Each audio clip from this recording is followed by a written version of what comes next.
Welcome back to my channel, and if you're new here, my name is Sylvia and I make videos on planning with the occasional review. Planning has always been my way of working out problems and solving the day-to-day issues in my life. Join me as I experiment on how to best tackle projects, figure out how to stick with habit tracking, and celebrate the wins, both big and small. So grab a cup or a glass of whatevs and let's get on with the video.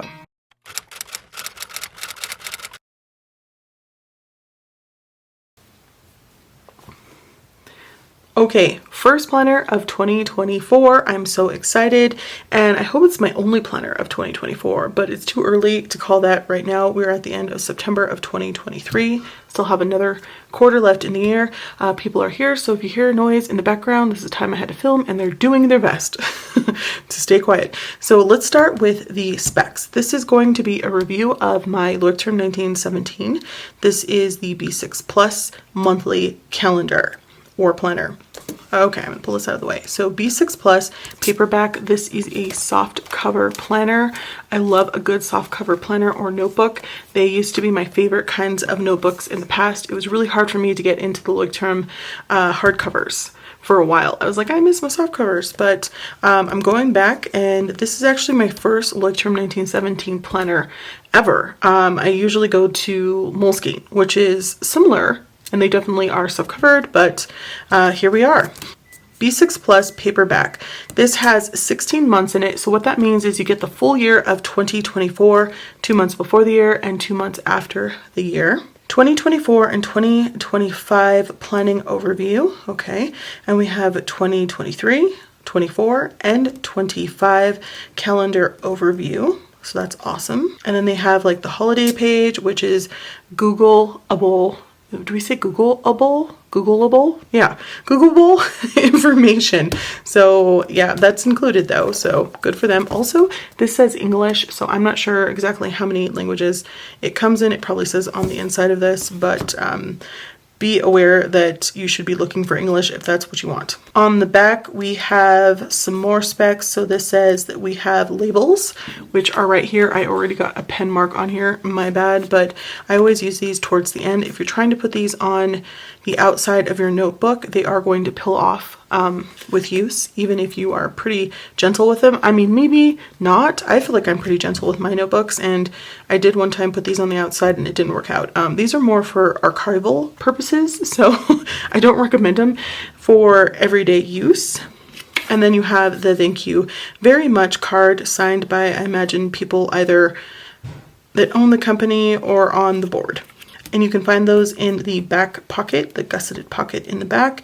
You got 2 bookmarks, and it's 80 GSM paper and then acid-free paper. So one of the things that made me say yes to this, I mean, I'm going to make a video on all of the reasons why I chose this, why I didn't choose it for a very long time, because it's been out for probably, I don't know, around, I think 4 years is the video that I first seen it in by the vegan organizer. So I'll make another video on that, but I do love that this is what, 10 grams, are we calling it grams, heavier than the Moleskine paper, because some highlighters just bleed through that and it makes me very sad. So excited for that. Okay, so on the outside, I mentioned you have the soft cover and you do have the elastic closure. You do have 2 bookmarks on the inside, one that is striped, and usually when you have black, it's usually black and gray, and then one that is solid, so you can tell like your months from your days or whatever you choose to do there. I'm going to remove this information on the inside.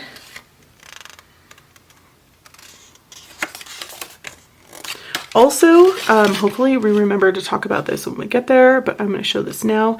So it's letting us know that you can use page numbers for cross-referencing between the monthly planner and the notebook, which is very cool. I've never had that before, but this is something after I saw it, I thought, hey, why am I not doing this in every bullet journal I've ever had? You know? Now we can talk about the height a little bit, okay? So this is called B6 Plus, and that does not mean that it's like wider or that it's thicker. It means that it's actually taller. So here I have my A5 Leuchtturm 1917. Is this even going to fit in frame? I might have to scooch out just a smidgen so we can do this. Okay. Here is the B6 on top of that. And then we have the Leuchtturm A6, which is usually my go-to when I'm sizing down. But, you know, for 2024, my go-to for sizing down is going to be this B6 Plus. So that's all of them on top of each other, and you can see how much more real estate you're getting moving from A6 to B6 Plus. And then when it comes to A5, it doesn't look like that much of a difference. Now this has a hardcover. This one is also a hardcover, so you're going to have a few differences in centimeters because of the hardcover millimeters, I should say. So let me see, what should I do here? Man, my desk is a hot mess. I should have probably cleaned it before filming this video, but we're here and we're just gonna roll with it. Roll with it, Sylvia. Okay, so here we go. Here is a B6 notebook. I will flash the name on the screen in case you're interested in who this is and what it's all about. This was a gift, so I'm not sure. Maybe you can go to the website if you like it. But this is traditional B6, which is 5x7. This is also a B6 insert, which is 5x7. Now, this looks like it's more, I guess, of a notebook style because of the rounded edges. It makes it look a little bit more finished and a little less square, in my opinion. This is an insert that I use. You can get them from Jet Pens. This is the green one. They also have the vermilion, which is kind of a yellow colored or cream colored page with slightly reddish, pinkish grid lines. And it's really pretty and I love them. But these are traditionally B6 size. You can see how by not rounding the edges, it looks very boxy and square. That is also true of A6 size, traditional A6 size. This is an A6 notebook. It is not, I think it's an off-brand. It's not Midori, but Midori makes some that look like this. And you can see how very boxy this is in comparison to the Leuchtturm A6. Excuse me. So they make it a little bit more narrow, what I would call like an A6 slim. They actually call this an A6 pocket. But you can tell that they kind of narrow this and probably make it a little bit taller, just a smidgen. It's hard to tell because of the hardcover, just so that it looks a little bit more rectangular. This is important because I had to kind of rack my brain as to why they wouldn't just make this B6 size. I mean, obviously they realized that there's a market for B6 notebooks out there and they wanted to compete within that market. So why change the size? For me, I think the only thing I can personally think of, I didn't look it up, is that the designers were sitting there and they said, okay, this looks very boxy and very square, and we're just going to make this a little bit taller so that it looks more like a traditional notebook. So this is actually 5 by 7.5, which kind of sucks for us planner people because we like to try things out in different covers, and it's going to be really hard for me to find some cover for this that's not custom. It's either going to be dwarfed in an A5 size notebook, or I'm going to have to cut a little off the back or the front if I want to slip it into a B6 cover. And even then, I'm not sure if it's going to stick out of that cover because it is 0.5 inches taller.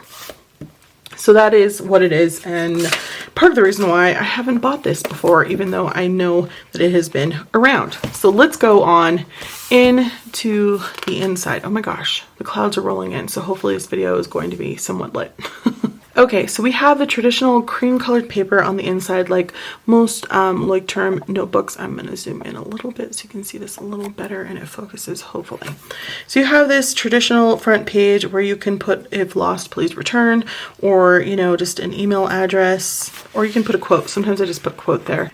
This page, I was told, is glued together, which I already knew, and that's why it's kind of wonky. And I usually just put some adhesive on here, like a tape runner, and glue this down so that it's not weird, because I always try to turn this page and it's just kind of weird. It is what it is. Right away, we have the 2023 year at a glance, and remember, you get the full year of 2024, and then you get 2 months of 2023 in here, which is November and December. So it's really nice to have this calendar. I like how the gray looks in here. You actually have Sunday in a darker color, but everything is kind of slightly muted. Nothing really stands out in my opinion. It doesn't look too dark or too light. Let me make sure that this is focusing. I apologize if it isn't. I don't have my computer with me. Sometimes I have that for a bigger monitor, excuse me, but my niece is doing her homework in the other room. So that's where that is. Okay, so then we go into 2024, which is the full year that's actually in this planner. And they also give you 2025 because you get the first 2 months of the year, January and February in here. Then we move on into 2024. So this is really beautiful. I love this because I never want to draw this out. It takes too much of my life for the whole year. This is 2024, and I believe they have 2025 in here as well. They do. So you get a year on 2 spreads or 2 pages. Here you have 6 months and then another 6 months. And again, you have Sunday in this darker gray, which is really nice. And you also have the moon phases, and it says moon phases based on UTC. So that must be some kind of, I don't know, time zone or something. I'm not entirely sure. And you can see it a full year in one place, which is kind of cool. This page, again, I always say this word kind of wonky, but I think it's Googleable, right? We can Google this shit. So I usually use this to put my sticky notes on because it's so tiny. It's super tiny, you guys. I'm just not going to get it together. It's very light, which is nice. But you can also write over this with a pen if you just wanted to take some quick notes or put email addresses here. I do stuff like that on these pages all of the time. I mean, maybe somebody uses them and that's totally cool. It's just not for me. And then we have a spread or 2. Yeah, so you have 2 years, 2024 and 2025 of these project plan. So you have 6 months to one. So you have 6 months to a page and 6 months to the other. Again, this is kind of light, so I will pick it up so you can see. And this is where you can start doing some Gantt charts for projects that you're doing. You can certainly, if you don't want to use the Gantt chart style, you could just use this as like a checkbox. But I really love that this is already done for me, so I don't have to, try to draw something like this out. And it's really nice. It's so tiny, but I think I can make it work. If you're someone who has issues with seeing, it might not, like my mother couldn't use something like this. She'd be like, what the hell does that say? What are all those scribbles? So I wouldn't really recommend this for somebody who has, some vision issues. Oh, how cool. I just noticed that very lightly in here, it actually says what month of the year. Do you see that? So there's 1 and then there's 2.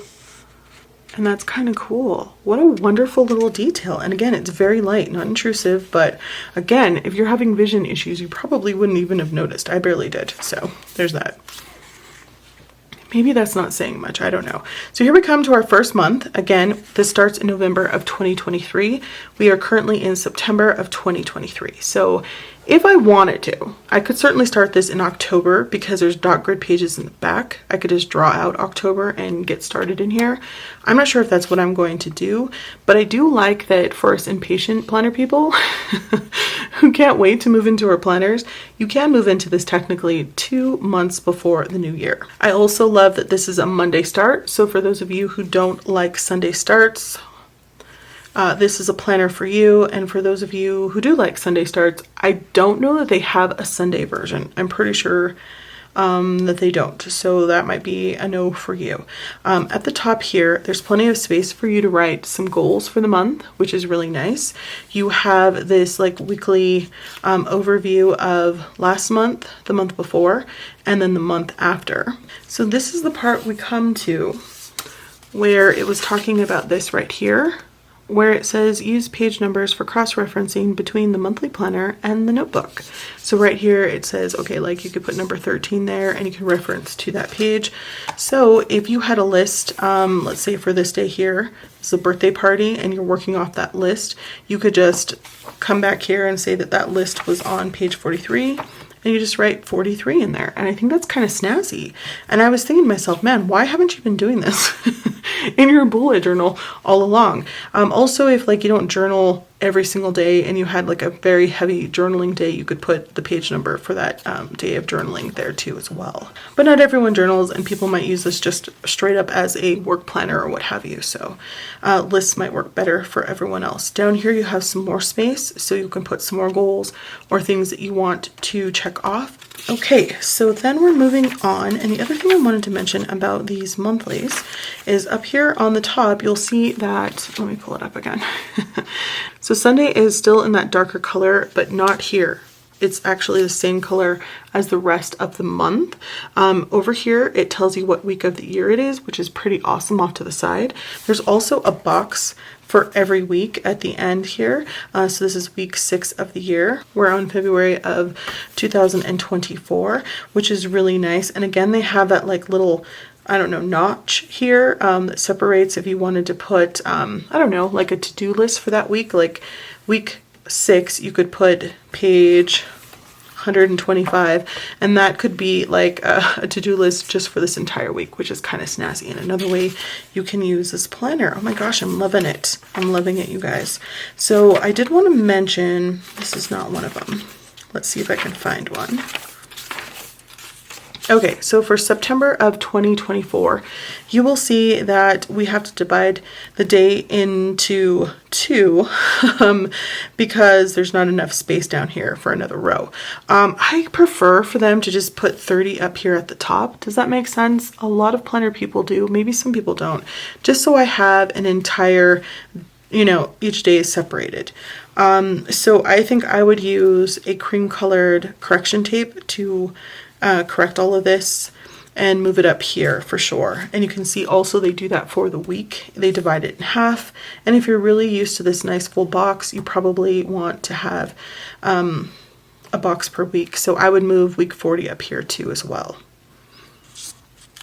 Food for thought in case I forget to mention that later, but other than that's like the only thing that really bugs me about this planner, and that's something that I can fix. It is fixable, y'all, so I'm excited for that. So let's get in. You get, like I mentioned, 2 months before the new year, and then all of 2024, and then the first 2 months of 2025. So here is January, and you will see that this is New Year's, and there is no difference in the box, not a different color or anything to mark the holiday, which I love because in the Moleskine, he used to drive me crazy, especially in the weekly.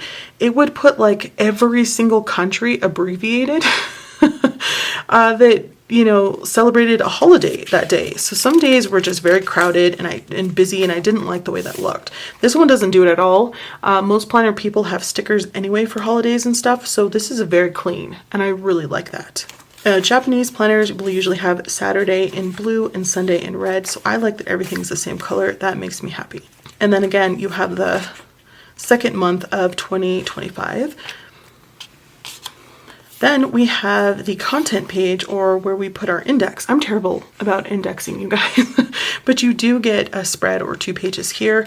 There is only 138 pages in the back here of dot grid, so I don't know that you would need more than a spread, but if you did, there is a blank page here. You can actually see the lines through, so this could be a 3rd page if you needed it, and of course you could use the first page of dot grid for more index if you were concerned about that. Some people really live and die by their index, and so you can, that's something that's fixable as well if it's an issue for you. I also like how this content page separates everything from the front, the months and all that jazz, from the dot grid. It's really nicely done.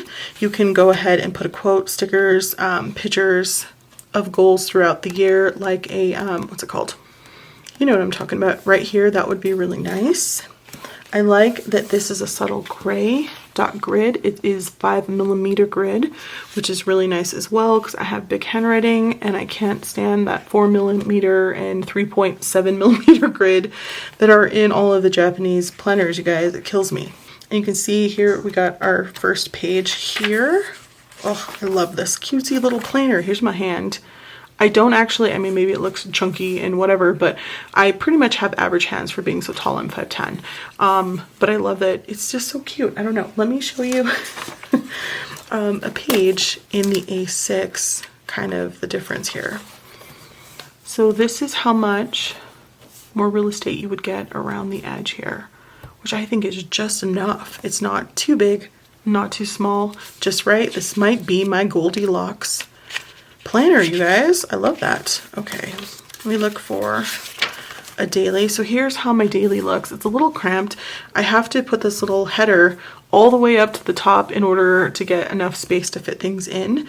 Now I have that extra space. I don't think I'll have to worry about that anymore. Really, really nice. And this planner, I don't know what happened here, but maybe you can see. Look how much edge you have here. It's like they moved up the dots too high here, but they actually have worked on that in this B6 Plus. I might have gotten a wonky print in this A6, but you have a really nice border all the way around, and it looks a little bit more even Stevens.